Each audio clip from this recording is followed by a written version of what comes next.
Merry Christmas. It is my joy to wish you a very blessed and wonderful day on this Christmas day. One of my favorite Christmas traditions is to have the 11 o'clock Christmas Eve service. I love this service for lots of reasons. It's calm, it's peaceful. The setting and the mood of the night is just full of grace. But one of the reasons I really love it is because it ends at midnight. And I get the honor of wishing those in the room, those who attend that service, I get to be the first to say Merry Christmas to them. Now, I don't know when you will receive or listen to this message, but regardless of when you do, I want to wish you a very Merry Christmas.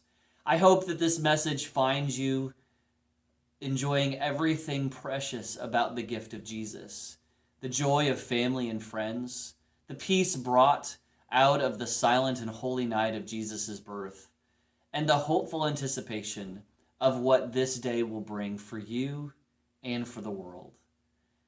I want you to notice that the wreath in front of me has been changing throughout this season. As we've reflected on each of the different themes of Advent, starting with hope, peace, love, and joy. These devotions have been brought to you by a darkened room. 1 candle the first week, 2 the second, 3 the third, and just Wednesday, one with four. The wreath had 4 candles lit.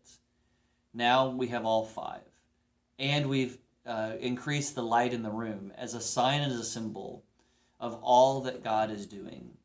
There are 2 passages of Scripture that are really important to today. One from the Old Testament, one from the New. The first is in Isaiah chapter 9. It says, "The people walking in darkness have seen a great light. On those living in the land of deep darkness, light has shined." This passage reminds us of the light that came into the world. And Jesus later on in his life and ministry called himself the light of the world. He also said that we were light, that we were to shine that light in the world. So at Christmas time, when we see the lights, it reminds us of what we are to do and to be. The second passage comes from the New Testament, and in the Gospel of John, it says, "In the beginning was the Word, and the Word was with God, and the Word was God. In the beginning, God created everything, and nothing was created without this Word." Moving down to verse 14, it says, "The Word became flesh and dwelt among us. We have seen his glory, the glory of the one and only Son, who came from the Father, full of grace and truth." This is the message of Christmas, that the Word became flesh, became Emmanuel, God with us. And I pray and I hope that God is with us today, with you today. But I also hope that we can take God with us where we go and share him with the world. That's why I want to tell you a quick story.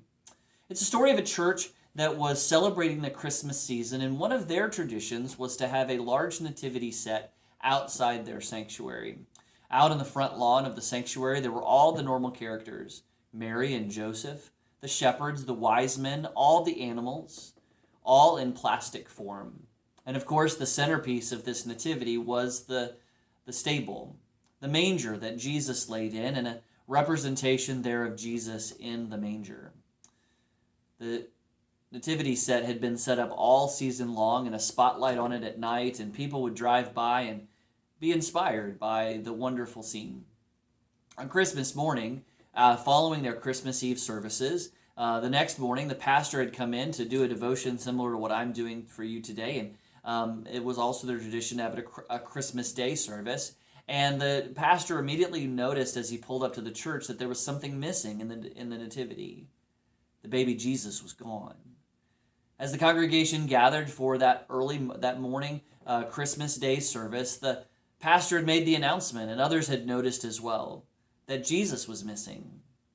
And so later that day, everyone began to ask questions and look around. But finally, a mother called the pastor and said, "We found Jesus." She explained that her son was taking a walk that afternoon with a brand new wagon that he had received for Christmas. When he got back home from his walk, the family noticed that something was in the wagon. And so they went out and they looked, and indeed they had found Jesus. They asked the little boy, "Why is it that you took Jesus from the church?" The boy smiled and he said, "Well, I had asked Jesus for a wagon for Christmas.